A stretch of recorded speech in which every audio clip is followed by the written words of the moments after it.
नमस्कार, आप देख रहे हैं द क्रेडिबल न्यूज। मैं हूं शालिनी।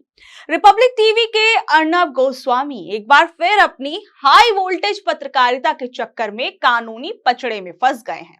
दरअसल कांग्रेस ने अर्नब गोस्वामी और रिपब्लिक टीवी को कोर्ट तक खींच लिया है और करोड़ों रुपए का मानहानि केस ठोक दिया है। दरअसल जब भारत और पाकिस्तान के बीच तनाव चल रहा था, ऑपरेशन सिंदूर चल रहा था, तब अर्नब गोस्वामी ने अपने शो में एक तस्वीर दिखाई थी और बड़े यकीन के साथ और दावे के साथ कहा था कि ये देखिए कांग्रेस का तुर्की में ऑफिस, और उन्होंने कहा कि जब देश संकट में है तब कांग्रेस विदेशी धरती से भारत के खिलाफ साजिश रच रही है।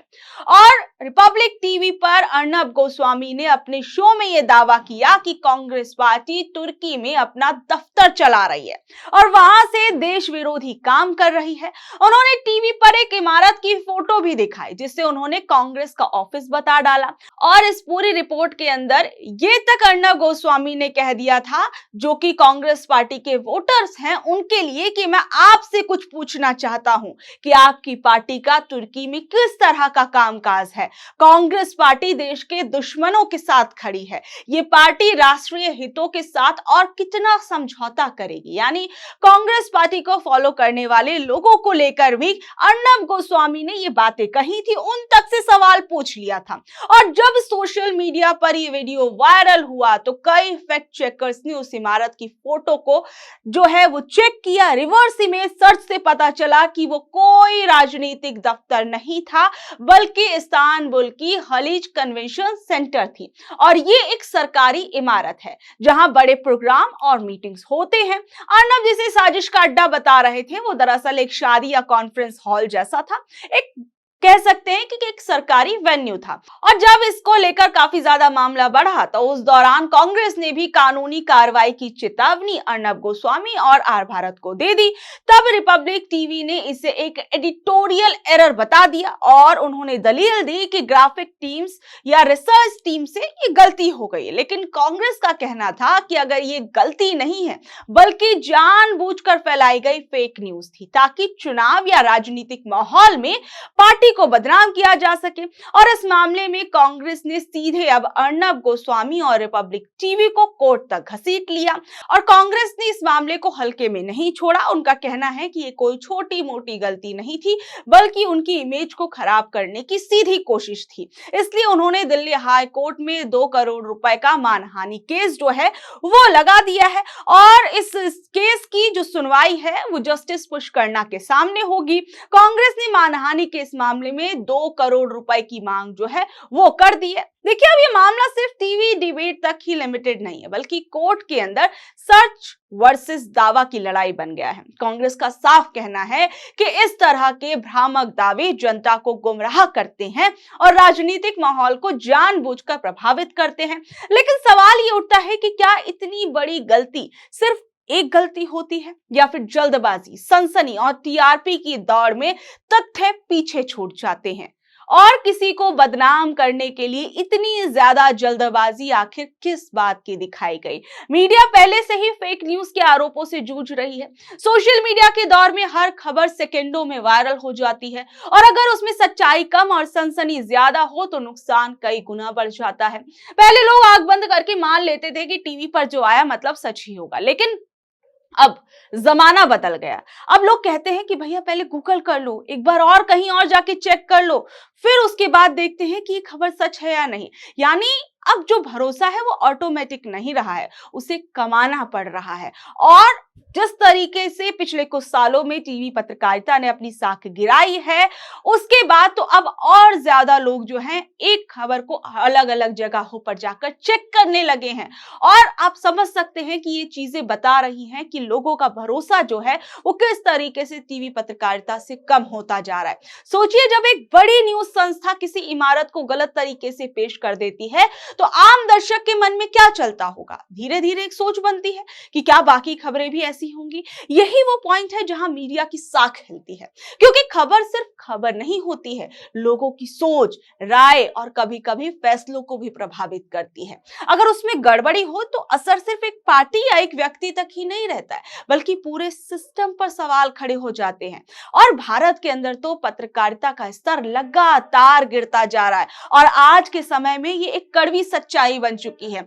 और आलम यह है कि दुनिया के 180 देशों की प्रेस फ्रीडम लिस्ट में भारत लुढ़ककर 159th प्लेस पर आ गया है, जो बेहद चिंताजनक है। और इसका सबसे बड़ा कारण न्यूज चैनलों के बीच लगी टीआरपी की अंधी दौड़ है, जहां सच से ज्यादा सनसनी को अहमियत दी जाती है।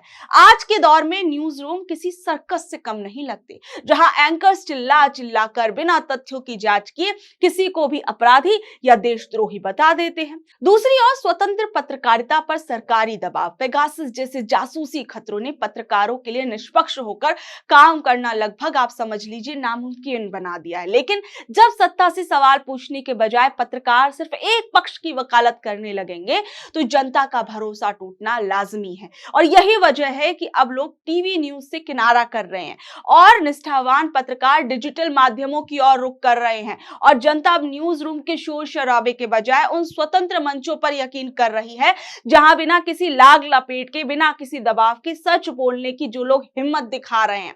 और आप देखिए ईरान इजराइल युद्ध की रिपोर्टिंग के दौरान क्या हुआ। कुछ न्यूज चैनल्स ने अपनी साख को इतना गिरा लिया कि यहां तक कि सरकार तक को जो है वो इस पर एक्शन लेना पड़ गया। सरकार के सूचना और प्रसारण मंत्रालय ने ये टीआरपी दिखाने वाली एजेंसी को ये कहा कि आप इस पर 4 हफ्ते के लिए रोक लगा दीजिए और कहा कि इसके पीछे का सबसे बड़ा कारण ये है कि अगर ये रेटिंग वाली अंधी दौड़ नहीं होगी तो न्यूज चैनल्स के अंदर जो गला फाड़ फाड़ कर, जैसे मान लीजिए युद्ध जो है न्यूज रूम के अंदर ही हो रहा है, ऐसी वाली जो पत्रकारिता है वो कुछ समय के लिए रुक जाएगी और जो ये नियम जो ताक पर रखकर पत्रकारिता की जा रही है उस पर कहीं ना कहीं लगाम लगेगी। चैनलों पर बिना किसी जांच पर के कई ऐसे वीडियोस चलाए जा रहे थे जो या तो पुराने थे या फिर एआई द्वारा बनाए गए थे। और आलम यह था कि कुछ चैनल्स ने तो ईरान में अमेरिकी बंधकों की ऐसी खबर चला दी जिसकी कोई हकीकत ही नहीं थी। मतलब इतनी ज्यादा फेक खबरें जो है वो चलाई गई। और सबसे बड़ी बात, आप इस कहानी का एक और पहलू समझिए, ये कोई पहला मामला नहीं है जब मेन स्ट्रीम मीडिया पर गलत या अधूरी जानकारी फैलाने का आरोप लगा। कई बार ऐसा देखा गया है कि जल्दी जल्दी खबर दिखाने के चक्कर में चैनल पूरी सच्चाई जांच नहीं पाते और आधी अधूरी जो बातें हैं वो बताते हैं और इससे सिर्फ एक खबर गलत नहीं होती बल्कि लोगों का भरोसा भी कमजोर होता है। करीबन 1 साल पहले जी न्यूज ने एक वीडियो दिखाया था जिसमें एक ट्रक ड्राइवर सड़क पर नमाज पढ़ता नजर आ रहा था। चैनल ने इसे ऐसे पेश किया जैसे उस ड्राइवर ने जानबूझकर सड़क के बीच ट्रक रोककर जाम लगा दिया हो और पूरी तरीके से वो बेफिक्र होकर नमाज पढ़ रहा हो। टीवी एंकर ने इसे इसी एंगल से बताया और दिखाया जिससे देखने वालों को लगा कि ड्राइवर ही पूरी समस्या की जड़ है, उसी की वजह से ये ट्रैफिक जो है वो रुका हुआ है। लेकिन कुछ समय बाद जब फैक्ट चेक हुआ, वीडियो की सच्चाई सामने आई, तब पता चला कि वो ड्राइवर खुद भी उसी लंबी ट्रैफिक लाइन में फंसा हुआ था जो पहले से लगी हुई थी। यानी जाम पहले से था, उसने जाम नहीं लगाया था, बस उसने उसी दौरान नमाज पढ़ ली। और यहीं से टीवी एंकर्स ने एक समुदाय को निशाना बनाना भी शुरू कर दिया कि देखिए भैया, इनकी वजह से ट्रैफिक जो है वो रुक रहा है। यानी आप यहाँ पर फर्क समझिए, एक ही घटना है लेकिन पेश करने का तरीका पूरी कहानी बदल देता है। टीवी पर इसे गलती करने वाला ड्राइवर बना दिया गया जबकि हकीकत में वो एक आम व्यक्ति था जो उस कंडीशन में फंसा हुआ था।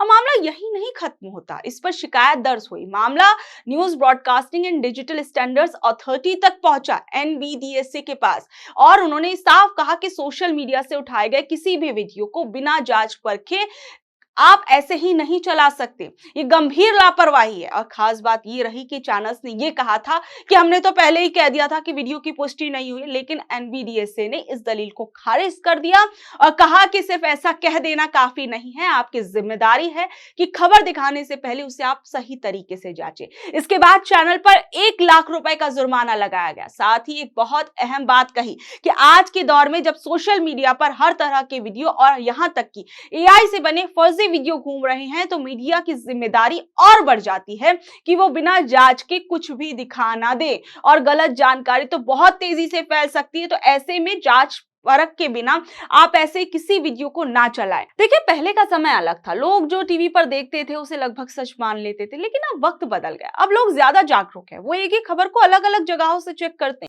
फैक्ट चेक करते हैं, वेबसाइट पर देखते हैं, फिर राय बनाते हैं। और यही वजह है कि अब टीवी पर आया जो सच है वाली सोच धीरे धीरे खत्म हो रही है। और इस पूरे मामले में एक और बड़ी बात यह है कि खबर सिर्फ जानकारी नहीं होती, उसका असर समाज पर पड़ता है। और अगर किसी घटना को गलत तरीके से दिखाया जाएगा तो इससे लोगों के बीच गलतफहमियां पैदा हो सकती हैं, खासकर जब जब मामला संवेदनशील हो। इसलिए मीडिया की जिम्मेदारी सिर्फ खबर दिखाना नहीं, बल्कि सही और एक बैलेंस तरीके से खबर दिखाना है। बहरहाल, आप लोग अब इस खबर पे क्या कुछ कहेंगे, नीचे दे कमेंट बॉक्स में अपनी राय जरूर बताइएगा। और ऐसी ही अपडेट से जुड़े रहने के लिए देखते रहिए द क्रेडिबल न्यूज। मैं हूं शालिनी। धन्यवाद।